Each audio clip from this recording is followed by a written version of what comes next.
And it always takes longer than I thought, but it looks like it is working. I'm streaming it from Zoom here, so I'm always a little unsure if this is going through, but it looks like it's going through. Thanks for being patient. I'm so excited to join you today. I'm at the clinic again at last. This was my typical Friday spot to be at our West LA clinic. And since my mom died, I haven't been here in person. I've done a lot of virtual things. So it feels nice to be back. And I just had really great lunch with our whole team. We have such an incredible team here in West LA.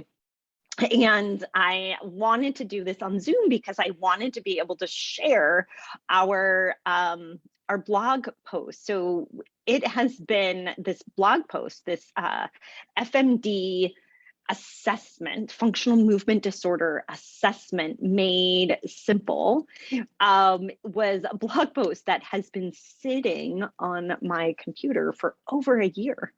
And I just got it. We just published it yesterday, late last night. And it was with my one of our students at Re+active, Jake Baum.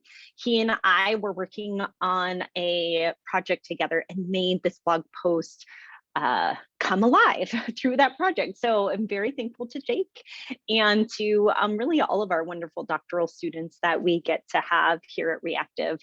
But I wanted to visually show you and talk you through the blog post so that you can see what we do to make functional movement disorders made simple. So I'm going to share my screen here.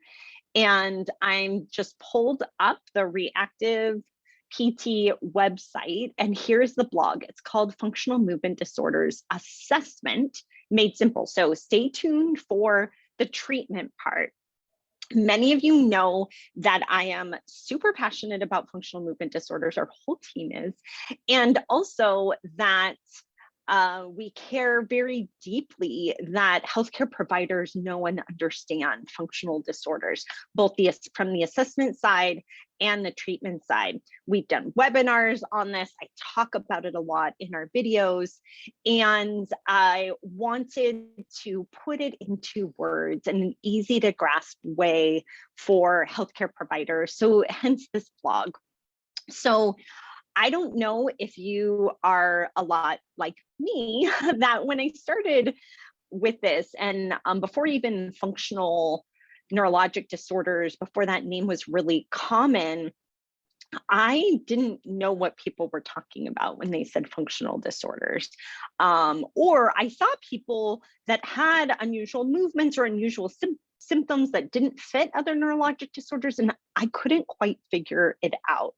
And that is why we have this blog post, because I know a lot of people are out there like that who maybe don't fully know and understand functional movement disorders and might be kind of confused by it.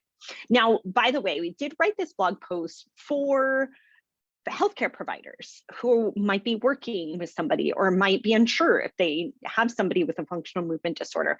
But if you are a person with a functional movement disorder, you can take this blog post, you can share it with healthcare providers, you could read it and advocate for yourself. Although honestly, I hope you don't have to advocate for yourself. I hope that you can find a provider that really understands this. So I want to walk you through this, and particularly some of the visuals in the blog that we shared. And also that you'll see right here on the blog post, a big link there. We have a cheat sheet associated with this. So Jake and I also fine-tuned our FMD evaluation cheat sheets. We use these at Re+active. We fine-tuned it. We put a lot of links in there for other people to be able to find things like outcome measures. And so the cheat sheet even goes into more detail than the blog. So you can grab the cheat sheet here, you can download it, it's free for you. So I wanted to point that out. If you're looking for something that more is like a step-by-step guide to the assessment, that is the cheat sheet. So when we think about assessment and what we put in this blog post, I always have to take a step even further back and deeper to really think about what are the things that would drive my assessment. And as always, maybe this is because I'm a neuro nerd at heart, because I teach this in my course at USC, I gotta understand what's happening in the brain. What is the pathophysiology of that? And that then drives our assessment. So I do think this part is really important for people to understand. I think it helps you understand the disorder as well. And in the blog post, we share some of the latest research that shows that this is indeed not a person faking it, or not that it's in their head, or it's just stress, or it's just anxiety. The current literature points to so much more than that. And I have shared about this article before. I put a visual of it in the blog too, which is a really great review article that came out this year in 2021, reviewing the neuroimaging in functional movement disorders. And in this particular image, you can really see where some of those key connection pieces have gone awry. So both for that, so in several areas, altered sense of agency, impaired top-down regulation, actual structural changes in the brain, and abnormal emotional processing. So we see all of these as potential changes. These show up on functional imaging. And this leads us really directly into what we assess too, because if we understand that there's an altered sense of agency, which in the picture you can see that is in some impaired connections between the right temporal parietal junction and some of our sensory motor cortex. If we understand that that's part of the underlying issue, then we need to investigate that. What happens in motor control if we give a person autonomy and restore their self-agency? Does that change their movement pattern? If so, that helps us, one, understand what's helpful for the person and leads us down the pathway of recovery, but also helps us confirm that it is a functional neurologic disorder. So that's a big example of why I really think that pathophysiology is so important. And if you've heard me talk before, you heard me talk about this pie chart. So in the blog post, we summarize a lot of the literature that is found in functional movement disorders associated with the pathophysiology in these different areas of the pie: motor control, sensory, psychosocial, lifestyle, autonomic, and physical limitations. So these are not things that I just made up, that somebody might have a low heart rate variability. This was in the literature. And I actually go into this later in the blog post to talk about specifically in the autonomic, some of that literature that supports why we would test this. So the first pie chart that we have in the blog post is that FMD pathophysiology, because that leads us to our steps. And step one in our assessment, so this is part one in our blog post, is listening. And as you've heard me talk about this, in many disorders, I think this is our number one skill. And this is where we find really our second pie chart, and that's the person's pie chart. And I put a little snapshot. This is what we use. It's in our FMD workbook. It's in a few of our other workbooks. This is asking the person before they even show up with us. So for our program, we have this integrated program. People apply for it, they enroll, and before they come, we send them the pie chart. We ask them, what do you think is going on? Is it, how big is the nervous system piece? How big is maybe the tissues or physical impairments? How big are their life issues or other environmental factors? And we get an understanding, a really big understanding about the person's beliefs about their the problems that they're having. And I say this again and again, I'm going to say it again, but I really truly believe the person sitting in front of me listening to their story, they know themselves better than any of us. They know themselves better than their doctor, better than I could ever imagine. And they come and share so much great information that I don't even have to do them any tests. So we're going to talk about all the tests that we can do in an assessment, but I don't even need to do that much because the person already brought me the information. So it starts with that listening. And I put this other little graphic in here, listening for clues. And when people say things, I can immediately be thinking of different pieces of the pie chart. So they might say, I've always been really flexible. And I'm like, oh, I wonder if there's a hypermobility physical impairment piece that might be a trigger here. They might say, sometimes I feel really faint and tired. Hello, autonomic nervous system. We need to screen that and see if that's indeed contributing to it. They might say, I have some tingling in my arm and sometimes it feels disconnected from my body. And that would lead me to think about a sensory component that I would test. So if I listen carefully, we'll get the clues directly from the person and we'll know exactly where to start. Because I think that's another thing when we go into this pie chart, our assessment pie. So that's the third pie that we bring in here. We started with pathophysiology and then we have the person's pie. We go into our assessment pie chart. It can look like a lot and be a little overwhelming.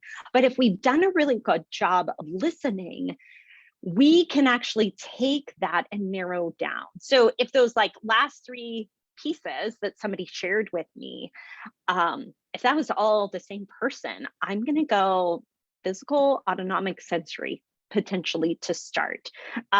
Maybe just one of those and see where it takes me. Maybe I'm going to ask the person which of those seems the most contributing to their issue, so that I'm not getting through the whole pie. I might do a little screen of some systems there. I always do a neurologic exam and screening too, but I can pick one piece, one or two pieces of the pie. So again, you can see in the FMD assessment pie that it follows the pathophysiology, motor control, sensory, psychosocial, lifestyle, autonomic, physical limitations. And you can see in each category some of the things that we might do. And again, depends on the person's story, depends on what they've just told me. But I want to highlight one today. And again, in our cheat sheet, which you could download totally for free, we outline all of these. We give links to many of these pieces. And the autonomic nervous system, though, is a piece that is often overlooked. And we know it can be a part of the underlying pathophysiology. And so I share here in the blog post some big 3 articles that really influenced me. So decreased parasympathetic activity, elevated C-reactive proteins, low heart rate variability, and high resting heart rate. This is why we monitor this a lot and look at changes with activities. And that leads us directly to what we should be monitoring, right? So I'm not monitoring C-reactive protein. So I'm not running labs on people, but I am monitoring parasympathetic activity. I am looking at heart rate variability. I am screening the autonomic nervous system with something like the Compass 31 tool. I use the LEAF. I might look at their pupillary responses. I just might look very simply at how things respond to breath. And absolutely, if there is a orthostatic issue and changes with blood pressure and heart rate, I'm going to do the active stand test to see if there is potentially a postural orthostatic problem. So I've linked that all in the blog post for you. I want to make it really easy. I want people to really feel confident and empowered in FMD assessment. And again, you can download the free handout and follow all of these piece by piece. Now, of course, we go into a lot more detail. We have a whole 16 hours of course, and now it's just a self-paced course that you can complete. We did it as a weekend course, but now you can do it on your own. We have a whole weekend course on this to dive in deeper. We do this in our Brain Bites community every month as well.